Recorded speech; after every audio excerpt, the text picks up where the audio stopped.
the sort of typical founder motion with running a sales process is they come in and they say, okay, I'm going to give you a demo and I'm going to give you this like really shiny polished pitch. And then the customer decides at the end of that pitch whether they're interested or not. That's not actually how good sales works at all.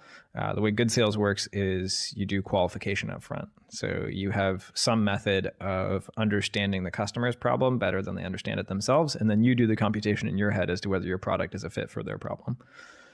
And there's a lot of methodologies for this. The methodology that we use at Segment is one called MEDDIC, MEDDIC.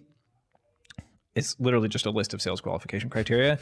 And this is what sales reps do. If a sales rep comes back and they're like, we're going to close, this deal, the sales manager says, okay, well, let's go through metrics. What are the metrics by which this company is going to judge whether or not the product works for them? And if the sales rep can't answer metrics, economic buyer, decision maker, decision process, the identified pain, and doesn't have a champion, if they can't have all 6 of those things, there's no deal. And so when you're searching for product market fit, you can just go through all of those things.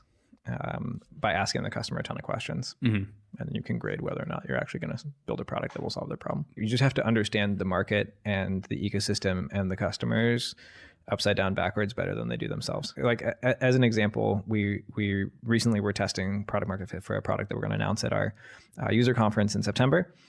But the initial way that we were sort of testing fit there, we would go in and say like, oh, hey, do you have a problem with data cleanliness? And the person would be like, oh, yeah, totally. That's one of our big problems. Be like, okay, cool. Like, check data cleanliness.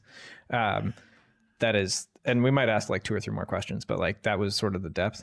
But the actual level of question needs to be like, okay, well, like, what do you mean data? Like, do you currently invest in data cleanliness at all? And they're like, oh, well, yeah, we actually, we have a team of like 6 people who do data QA all the time.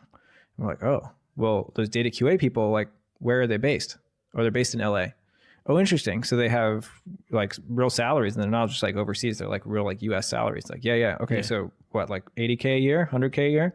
Yeah. Like, yeah, that's about right. It's like, okay, so you're spending, like 750K a year for this data QA team. And like, tell me more about their process. Like, what are they QAing exactly? Oh, well, they're clicking this button in the app and they're like, well, wait, which button? Yeah. What do they do when they find a bug? And so we would ask like literally 45 minutes of questions like this. And now we actually understand their problem and we understand what they're doing. We understand where their cost centers are. We understand how they think. And then we're like, oh, well, what if we did a product that did X? Yeah. Which is exactly what they just explained to us for the previous 45 minutes. And they're like, that would be amazing.